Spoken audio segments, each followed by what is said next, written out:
It's not about the next election. It's about the next generation. Steve Deace. Now, I have never seen anything like the first guest we're going to talk to tonight. I've just have never seen anything like this. I mean, we have had, because when we started as a local show, we started on the biggest media outlet in the first in the nation, caucus state. We get the creme de la creme of the conservative movement. I mean, we've had, I know presidential candidates on a first name basis. We don't really get impressed with names around here. And even when we get big names, though, I have never seen my Twitter timeline preemptively blow up in advance of a guest the way that it has with the first guest we're going to talk to tonight. So at the very least, he has inspired quite the social media following that think he has something to offer the American people in the United States Congress. His name is Pete Greenwald. He's running for Congress in the 7th District of Virginia, and he's running against undocumented Democrat Eric Cantor in the primary there. And we want to welcome Pete to the program tonight. Pete, first of all, welcome to the show. Secondly, well done paying all those people to join your Twitter following. I'm very impressed with that.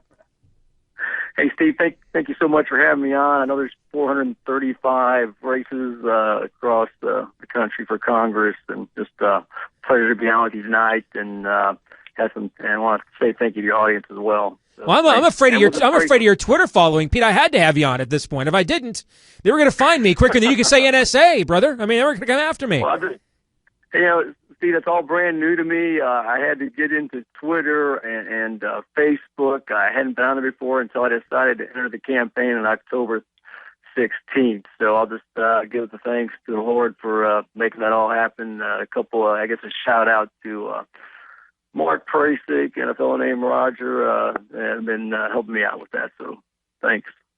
Well, I first heard about you from a couple listeners we have in Virginia, where we do have several affiliates on our radio network. And then also I read about you over at Red State. And Eric Cantor, Eric Cantor, first, beyond some of his shaky votes, where he really came into the crosshairs of grassroots liberty-loving patriots around the country, in my view, was during the 2012 primary cycle, where he used his platform in House leadership to openly ask Democrats in Indiana to cross over and vote for Richard Lugar to save him from conservative upstart Richard Murdoch in that primary.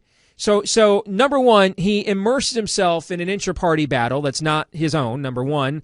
Cardinal rule violated one. Number two, he gets involved in a chamber race that's not even his own. That's cardinal rule violated number two. And then cardinal rule violated number three. He then asks the other team to save his own rhino from extinction. And I'm just thinking about how in places like Virginia I can see why guys like this get elected in Massachusetts. Pete, how does this happen in a place like Virginia? How does that happen? I think maybe it started. He's been there 14 years, and maybe it's just this transformation over time. So people always accept it. And I think once in power, you stay in power. And Steve, this leads me to, I guess, one of my platforms is, we need term limits to eliminate, I guess this power base that we have here. And I don't know. As you pointed out, Steve, he's instead of maybe rallying to the conservative banner flown by Ted Cruz or Senator Lee, he's raising the white flag of surrender, and that's why I entered this battle back in October, particularly regarding the debt ceiling. It kind of drove me into it. So just agree with you wholeheartedly there, Steve. Tell us about the 7th District of Virginia for people listening around the country that are not familiar with it, and maybe there's some people that live in that district listening tonight that don't even know they do. So what communities in Virginia does this district include? Steve, I'm down here in Chesterfield, North Chesterfield County, northern portion. That's like the southern part of the 7th District, and it goes eastward over to New Kent and then Hanover County, just north of Richmond, over into Henrico, then on over into Goochland, just north of me, into Louisa County, Orange, and Culpeper. So about 8 or 8 counties there. So that's the people in the 7th District, and that's who I I'm hoping to represent. They need a true conservative to represent them in Congress, and a true leader. So a true conservative leader. That's what we need to answer this constitutional crisis that we're in. And Eric Cantor, as the House Majority, has failed to meet the challenge of that constitutional crisis. So he's failed to lead, and he needs to either follow or get out of the way. If you are listening to us tonight in Seattle, for example, maybe, or in Houston, or in Michigan, you might be wondering, or one of our new affiliates, 98.9 FM, The Answer in Columbus, you might be thinking, Pete Greenwald sounds like a swell fella, but why do I care about one congressional race in Virginia when I don't live there? It's because we are learning these are now national offices. They really are, especially when you're talking about a position in leadership like Eric Cantor is.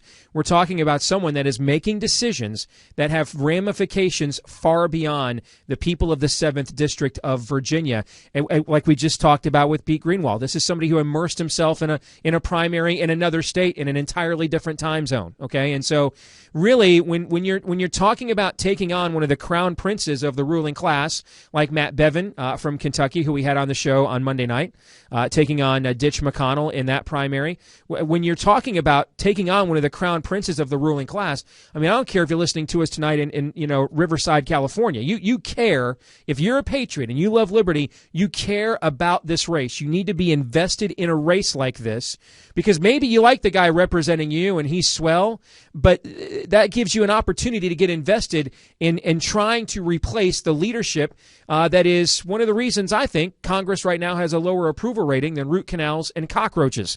If you want to learn more about Pete Greenwald, visit his website, greenwaldforcongress.com. That's green, W-A-L-D, greenwaldforcongress.com. When we come back, we're going to get some information on Pete, his bio, why he's doing this. And it's never an easy thing, taking on an entrenched incumbent, but particularly one in leadership. You heard some of the horror stories Matt Bevin shared with us about some of the dirty tricks and zany hijinks the Ditch McConnell campaign is trying to do to him.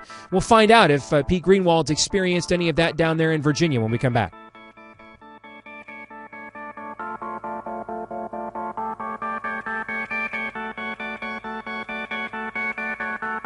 You're listening to Steve Deace. I like you.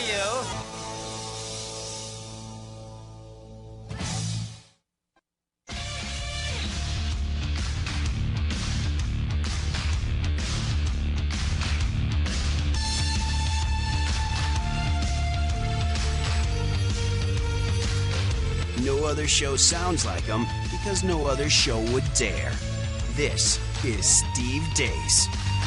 Well, I'm an and guy. I like and alsos, not either ors, right? So, men, Valentine's Day is coming up. Consider this your public service announcement. So, is it chocolate or flowers for your lovely lady? And? That's what my wife says. And? All right. So, listen. For one day only, you can get giant freshly dipped strawberries from Sherry's Berries, plus, and get 1 dozen assorted roses for only $39.99. Here's your and, all right? 1 day only. That's today, all right?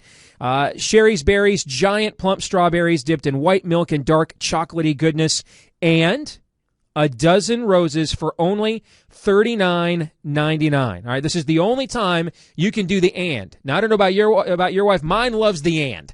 All right, and if I tell her the and is only $39.99 after the fact, she's going to love it even more. Okay, so here's the only way to get this amazing Valentine's Day deal. Call 866-FRUIT-02, 866-FRUIT-02. Or even better, go to berries.com, Berries, berries.com. Click on the microphone in the top right corner. Type in Steve D, as in David, that's me. Type in Steve D. Go to berries.com, click on the microphone, and type in Steve D. Pete Greenwald is with us. He's challenging undocumented Democrat Eric Cantor in the 7th District in Virginia, a race that already has gotten some national attention. Red State wrote about this race about a month ago. So let's learn a little bit more, Pete, about you. Who are you? Why would you do this? Steve, I'm concerned about our country and liberty, and I see our Constitution as being shredded, being stamped upon, and this really takes me back to I answered the call to duty 30 years ago. in 1984, Ronald Reagan, rallied us as a nation to defeat communist aggression in what he termed as a fight of good versus evil. And I joined the United States Navy that time. And for 25 years, as a naval officer, I've faithfully kept my oath to support and defend the Constitution of the United States against all enemies, foreign and domestic.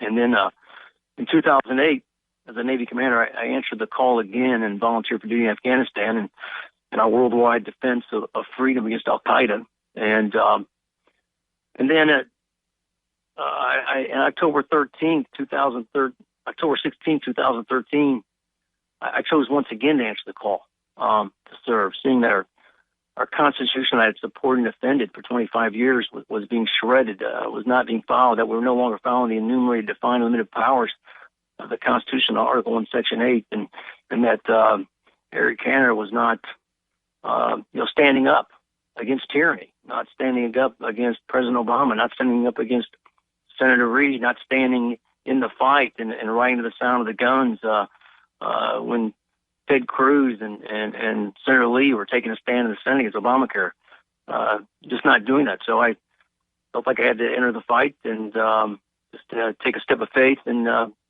take the field.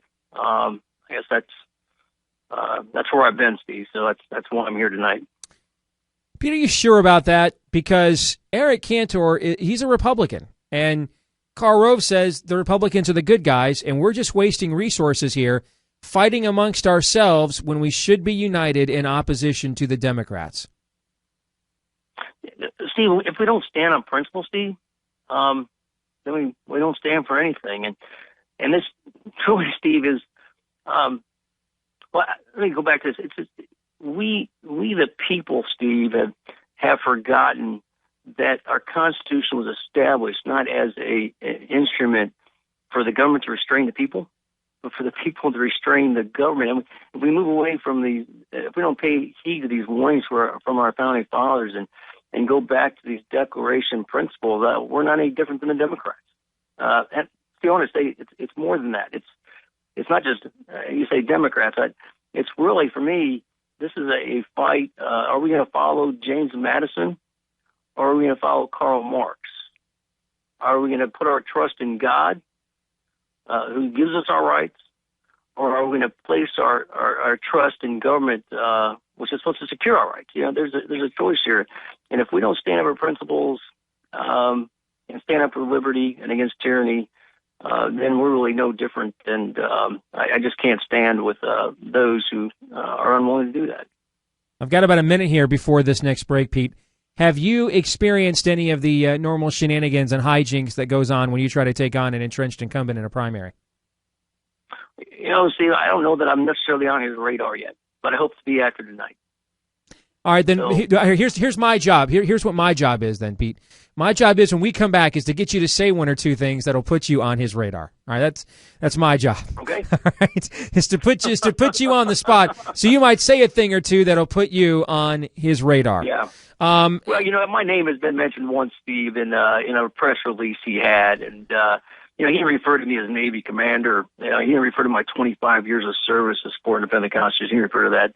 Steve, I gratefully served in James River High School as a Navy junior ROTC instructor. I felt a calling to do that. In part, I was inspired by Mark Levin at Liberty and Tyranny. He said, we need men to go back in our schools to teach the young people about the founding of our country, about our Declaration principles, and about our Constitution, about God and our God-ordained rights, and that governments are here to secure our rights. And that's in part why I'm back at James River High School in the Navy Junior ROTC program. Yes, I'm proud to be a high school teacher, but I'm there with a purpose to, I think, challenge young people today to, follow the challenge from our founding fathers that for the support of our Declaration, with a firm reliance on the protection of divine providence, we will pledge our lives, our fortunes, and our sacred honor. So that's what I'm doing, challenging young people today.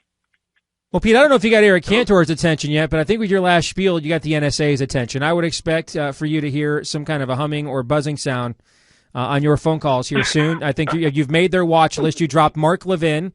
You quoted our Declaration of Independence. You made a reference to some form of higher deity.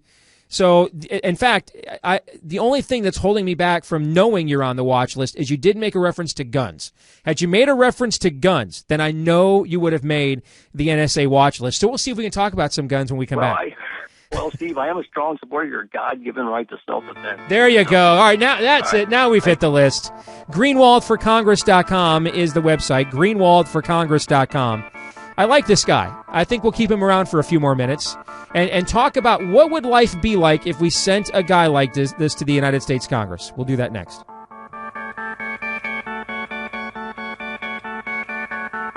You're listening to Steve Deace. I like you.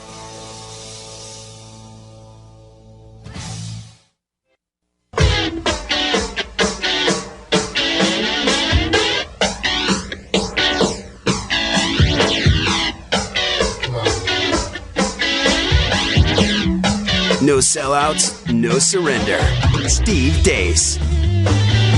Chatting with Pete Greenwald. Greenwaldforcongress.com is the website. If you are a liberty-loving patriot anywhere in the country, you care about this race because Pete's not just primarying any Republican incumbent. As much as we'd love to put all the guys that are doing this on, I mean, this is a national show. So, I mean, if you're primarying some Republican in Connecticut, well, the one Republican in Connecticut, there's got to be a reason, for a national audience to care about your race. Well, here's a reason why, beyond the fact we're sure they're just God-fearing, salt-of-the-earth people in the 7th District of Virginia, Pete's also primarying Eric Cantor, who is one of the crown princes of the American ruling class. He is one of the undocumented Democrats that's running the Republican Party at the moment. And we've learned a little bit about Pete since he joined us on the show tonight. We learned he's got a lifetime legacy of service, both in the military and now serving young people in our schools. We've learned why he's willing to do this and how he fears for the future and the direction of the country. Pete, sometimes I wonder if guys like you and I actually win races like this. What happens when the dog gets a hold of the car? Right? When the dog catches up to the ambulance, what happens if you actually get into office? Have you envisioned what Representative Greenwald would do?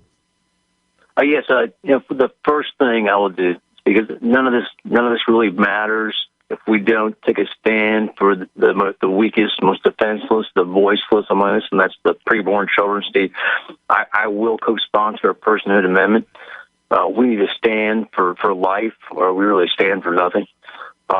Two, I think beyond that, I will champion the fair tax. Congressman Linder out of Georgia did that, I think, 1999. That's like 15 years overdue. I think it's the single one thing we do to liberate all Americans and remove this incredible burden of the income tax, all income-based taxes. And the $400 billion of compliance costs. And that would just free all Americans and bring, restore manufacturing to America and grow the economy. And that in turn, and I will vote no on the debt ceiling, Steve. We have to do that. We are enslaving my children, your grandchildren, all future generations. The preamble tells us that we're to secure the blessings of liberty to ourselves and our posterity. Well, instead of doing that, we're enslaving future generations by, now over $17 trillion worth of debt, and there's no way to decide. And Eric Cantor's responsible for that. He voted to raise the debt ceiling and got nothing in return. So, that needs to stop. So as your congressman, I will vote no on any effort to raise the debt ceiling. We will secure the border. I will vote no on any form of amnesty. Securing the border is 12 years overdue, more than that now, following 9/11. And that's a national security issue, and we shouldn't be rewarding lawlessness. So those are the first 3-4 things that I would do as your congressman, Steve. How much do you know about what the environment is like up there? Hello, Steve. Are you still there? I'm here, Pete. Okay. Can you hear me? I'm sorry, I missed you. Yeah. All right. How much do you know about what the environment is like up there? Up in Congress? Yeah. Well, what the environment's like. Well, let me ask the question another way. What are you going to do? What will you do to keep from killing some of these people, Pete? That's the question I'm trying to ask. Well, Steve, I think another way of putting that was, I met at a meet and greet. Somebody asked, Pete, what's going to happen to you when you go up there? What's the guarantee that you're going to not become corrupted like everyone else that goes to D.C.? Mm-hmm. And I answered Jim. I go, Jim, there's no guarantees, but I can tell you this. I'm a man of faith. I'm a follower of Jesus Christ. I read my Bible each day. That's how I start my day. And then I work to surround myself with men who will hold me accountable, in my walk. And with that, I hope that doesn't frighten people, because it's my faith in God, my faith in Christ that drives me to serve my country and to respect others, love others, and to respect their rights. So, I guess that's my answer. That's how I stand strong and as a principled servant leader. So, in my everyday life, whether it be as a father, as a husband, as a naval science instructor, as a Navy commander. So, and it's a tough environment up there. I've got to serve on staff up in the Navy Annex, just up the hill from the Pentagon. It's a harsh place, but I think live by faith, and I guess that's what sees me through. Well, folks, if you've liked what you've heard this hour, go to greenwaldforcongress.com. Greenwald, green, W-A-L-D, greenwaldforcongress.com. Learn more about Pete Greenwald trying to pull one of the many potential upsets in this primary season. We're seeing more primary challengers the last couple of cycles than we've ever seen before, and if you ask me, it's way overdue, and Pete is a part of that wave. Pete, thanks for joining us tonight, man. God bless, and we'll do it again closer to your primary, all right? Good luck to you. Hey, Steve, thank you very much. Have a good night. Take care. Wouldn't you love, just put a guy like that in a room with like John Boehner of Orange and the rest of those people. And then, but then there's got to be a hidden camera. Oh yeah. Right? And actually there's got to be two. One to watch Pete Greenwald's facial expressions while the other dudes talk, and then another to watch their facial expressions when he gets up to speak. Yeah, that'd be good quality entertainment right there. Yes, as well as probably some good quality governance. You think? Two for the price of one, folks. And sometimes, unfortunately, those things are mutually exclusive. We'll come back with more here in a moment.